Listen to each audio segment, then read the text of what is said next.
You see a craftsman looking perturbed, which is like disturbed, but perverted. No, it's not. Oh, one a bit? Ooh, Hot dog am I perturbed!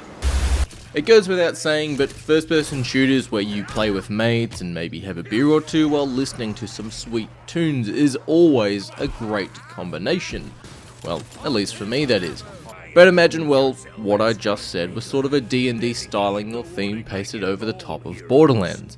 Well, that's what we've got here with Tiny Tina's Wonderland. Now, before I break down anything, there is a confession. Is that the word I'm looking for? Well, maybe a preference, I guess. But I'm not overly a fan of the Borderlands games. I find them kind of bland, and I also don't like the character of Claptrap. Enter. Ooh, idea! Squire, what's the Elvish word for friend?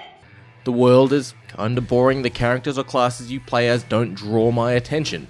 Now I understand people love Borderlands, and dude, that's great if you dig it, it's just not my jam. However, when 2K announced Tiny Tina's Wonderland, I was strangely, instantly on board. The world seemed better than deserts and bandits and desert bandits. A D&D style shooter set on the world of Borderlands, or in the world of Borderlands. I mean, it got me looking at the game a little bit differently as well. Also, Tiny Tina's Wonderland has some fantastic voice acting with Ashley Birch as Tina, Will Arnett as the game's villain the Dragon Lord, Detective Jake Peralta, aka Andy Sandberg, and Wanda Sykes are also involved too, and they're not minor background roles. Ask about his bank account. Ask about his bank account! Ask him about his account. You should ask him about his bank account. Captain, Santiago broke the glass! But what is Tiny Tina's Wonderland? Well, it's Borderlands basically, but with a medieval skin over the top of Borderlands, but it also changes things up slightly too, which I also kinda thoroughly enjoyed. For starters, rather than picking a character like we previously have, this time around you make a character, so we're already off to a good start. You choose your sex, your name, your voice, your pronouns, and then just like Skyrim, completely design your character. Honestly, I again spent an unhealthy amount of time creating my character, and the good thing is too, you can change and alter your character should you want to later on in the game. You'll also pick a class from Berserkers, which is basically the barbarian close range style, to a necromancer, but just like all medieval games for me, I play wizards, baby. Yeah. Well, whenever you notice something like that, a wizard did it. I see, alright, yes. Though, this just changes your special abilities really, and what kind of stats you'll start off with. If you pick a wizard, you'll still be running around with guns just like you would in Borderlands. But in episode AG4... Wizard. For Glaven out. But with it being a wizard, the main magical abilities I had was turning enemies into sheep, which comes in handy when you're taking on some boss-style enemies, especially when they're dealing decent damage. The wizard can also shoot lesser spells like fireballs and health-draining attacks, and even summon a skull that's a bit like the bowling ball from Mystery Men, or the Phantom, but it's the spirit of Will Arnett's Dragon Lord, and it's pretty damn funny. Lose a pill lesson when it's wrong. But for those of you who didn't play or didn't like Borderlands, what's the gameplay like? Well, it's a shooter where you and 3 other mates can party up and do the main campaign and side missions. Gameplay is pulled straight from Borderlands with its thousands upon thousands of weapons and shields and abilities and armor pickups, all of which boost your preferred playing style. With the D&D skin over the top too, there's melee weapons, and there's also weapons which work better that match your class. Obviously, wearing heavy armor will have you sustain more damage, but by wearing armor for sorcerers, you'll be able to fire magic more often, or the recharge will fill up quicker. Just like in Borderlands, or well, like you'd expect in any RPG too, there is a leveling system here. The higher the level, the more damage you deal, the more damage you can take, and the more points you can put into skill trees. And not to overly repeat myself, sorta like I did by saying Doom a lot in my Shadow Warriors video, it's just like Borderlands gameplay with a new fun skin over the top. Now what's the story of Tiny Tina's Wonderland? Well, you're playing Dungeons and Dragons in the world of Borderlands with Tina being the Dungeon Master. The game starts with you, the noob, who's joined an already existing campaign where Wanda Sykes and Andy Sandberg have already finished their campaign. So Tina starts a new campaign with you at level 1 and you need to stop the Dragon Lord. Pretty standard, really. As Tina narrates what's going on in the world or in a massive siege, the game starts altering and changing. If Tina mentions that the city is under attack by a horde of skeletons, boom, they just pop in. If she mentions you hear a loud noise, then bingo, you hear a loud noise. The world and setting which Tina has created or thinks of on the spot is really entertaining. Okay, fine. Just then, all the trees die. And then mushrooms grow out of the rotting corpses. Now it's mega dank. Are you happy? Just how dank are we talking? I need a dank ranking. You gotta rank the dank. If I'm being frank, you gotta rank the dank. Oh, you need me to crank out a dank rank? Well, the Franks would say, sank out a sank. That's it. That's all I got. Speaking of which, the world in which Tina takes place in isn't an open world like Borderlands, but it's played on a tabletop. You'll have large levels with bosses and castles where you can explore and buy new gear, but you'll also move from area to area on the tabletop, and it works a little bit like, say, a Pokemon game.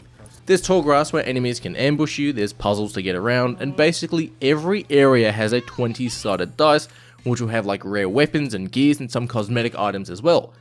The board also has, say, a river of lava, which is a tipped over Fanta can, or a Cheetos on the board that are meteors that have fallen from the sky. The powerful ancient meteor begins to rise from the ground. Woo! Returning to the heavens from whence it came. But what Tiny Tina completely nails perfectly is the voice acting and the comedy. Very few games that I've played, let alone covered for this channel, have actually made me laugh. It's a gun! It's practically ancient, but it shall deal death all the same. Wait, there's guns in fantasy? You're in Tina's fantasy, Baby! The only really one that comes to mind is Guardians of the Galaxy, but Tina's character's writing and delivery of its dialogue had me in stitches. In some instances, I was finding myself getting little flashbacks of my times with Borderlands, getting bored, but the quippy and fun dialogue of Tiny Tina's had me on board and sort of kept me engaged in the content. of perfect hooves upon the cobblestones. They belong to the most goodest, majesticest ruler ever seen by mortal eyes. Your mom. Win, butt stallion! There are, however, some things, while not a negative in everyone's book, that didn't float my boat. For starters, the game is made to be played with friends, and playing this game solo is a real damn chore. Some of the combat too can be quite hard when you're playing by yourself, so that is something to note. So if you're looking at picking up Tiny Tina's, make sure you've got friends who are also going to do the same. Now, being able to create your own character is pretty cool, and this is the first time, at least that I know of, that we've been able to do this in a Borderlands style of game. However, while there are some great options when it comes to other RPG elements like you'd expect in nearly any other medieval game, the armor system here ain't that great. Now, rather than picking armor for certain slots like we do in Skyrim and Witcher and Fallout like I was hoping for, and that this is how the armor would work here in Tiny Tina's, no. Your entire outfit is decided by one slot in your inventory. There are no options to change or alter your armor in change stations, and you can only change the pattern or color of your armor. And I was personally hoping to run around with a big Gandalf hat, but sadly no. There are some bugs here and there too. During one level or area, if you will, there are random green, red and purple pixelated patches covering the screen if I walk towards them, and I doubt this was part of the game. I also had massive frame rate and graphical drops too during the introduction of, say, the Bard character. Also, during one side mission, it was sort of a big side mission if you will, there were rock faces that weren't rendered at all. They were just black rocks that had no shading or anything, and they're just pitch black. At first I thought this might be some form of realistic lighting, but I realised that wasn't the case. Finally, and again, this is something personal, and it's not with Tiny Tina's as well, but it's also with Borderlands game in general, and it's the gunplay. There are countless amounts of weapons available here in Tiny Tina's, but every single weapon feels light. What do I mean by that? Well, if you play Doom, or Shadow Warrior, or Siege, or hell, even Call of Duty has it in some way. But even though it's a video game, weapons have weight to them. You can sort of get that simulated kick of a shotgun when in Doom when you turn an enemy into red mist. The sound and the kickback of a weapon in Siege makes it feel realistic. But here in Tiny Tina's Wonderland, or even in Borderlands, you could have a sniper that deals insane damage, and the gunplay feels like you're shooting a water pistol at a balloon. this always happen when I stand here? What is it about this exact spot? The shotguns too, basically a staple for any first-person shooter. If you nail how a shotgun works and feels, you're set. But here in Tiny Tina's, I avoided using them at all costs because it was as fun as watching Morbius without alcohol. Ugh! Oh, jeez.